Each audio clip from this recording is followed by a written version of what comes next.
Oh!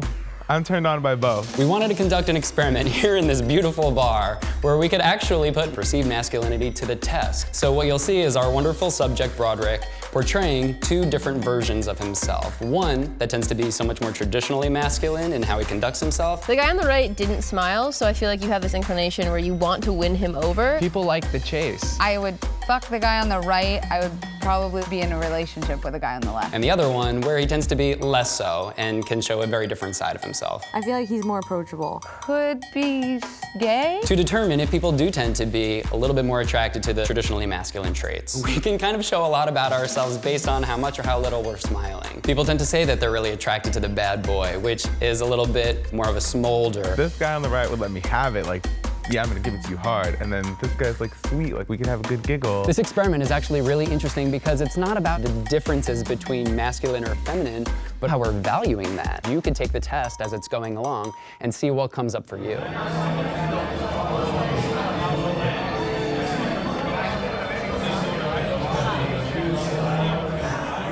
Oh. I think I hate both of them.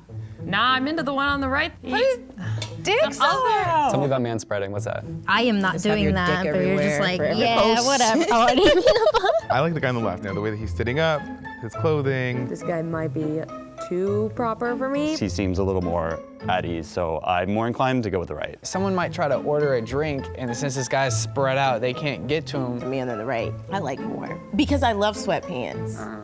I enjoy a good penis print. More of a relaxed look and presentation based on how we're dressed and how we're positioned tends to be a little bit more traditionally masculine because it shows that there's not been too much thoughtfulness or effort that's been placed in it.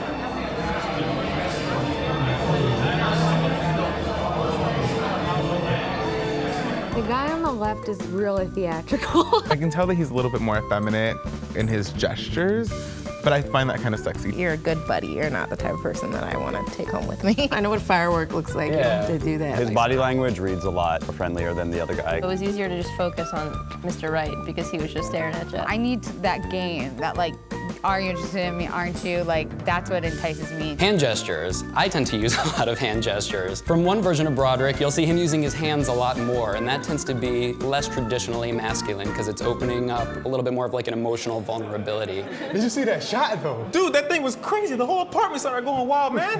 But did you see that shot last night? Dude, that thing was crazy, man. The whole apartment went wild, yo. Him on the right. Yeah, that was quick. How come? His voice was deeper. I get the juxtaposition, but that was too slow. He was able to just say something, and it mattered. I always wish that I had that smooth voice, like just like more chill and kind of just more quiet. I think I would be drawn to find the person with the lower voice than like the guy with the high squeaky voice. How come? I grew up with men that were very machismo. I see myself being attracted to that. Speech can communicate a lot. Being slower, lower is something that tends to be a little bit more traditionally masculine because it doesn't really show an openness.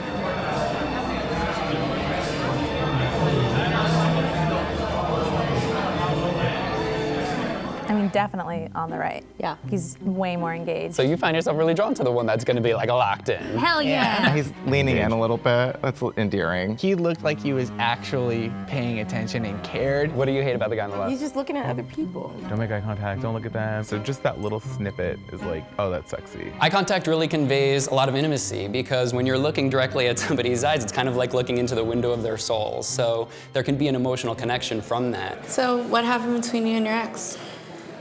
Well, I always felt like I was the one loving her and caring for her and everything, but it seemed like she wasn't happy. She always felt like she was the one that was calling the shots and always doing everything right, and she basically broke my heart. Well, I mean, we tried to make it work. I mean, we went out a lot. We tried to do different things. We tried to, find the missing pieces, but unfortunately, we just couldn't figure it out. It's like Nicholas Sparks up in here. I think the left was a little bit of a turnoff because he kept blaming her. I was ready to be like, fuck her. He just had the answers too quickly. He had closure. And the one on the right, there was a lot of ambiguity. And I was like, just spit it out. He was very like internalized about it and just seemed like he was still thinking about it in his head. He is not over her because he's still saying we, whereas number one was like I. So emotional intelligence, or EQ, is when you have just a deeper awareness and insight about the emotional temperature of whatever might be going on. We can typically think about how traditionally a man is supposed to be really aggressive and kind of forthcoming. Otherwise, it's showing an emotional awareness. So when do you want to hang out? I mean, I'm free Wednesday. Are you free? I mean, I'm free after 6. After 6 is good. Dope. And I know this really dope Italian restaurant like right down the street from you. You like it? You like Italian food? Yeah. So yeah, I'm sure you're gonna love it. Hey, I'll shoot your number real quick. Okay, so when do you want to Hey, we'll figure it out. I'll text you. Hey, can I get a drink for it real quick? Left.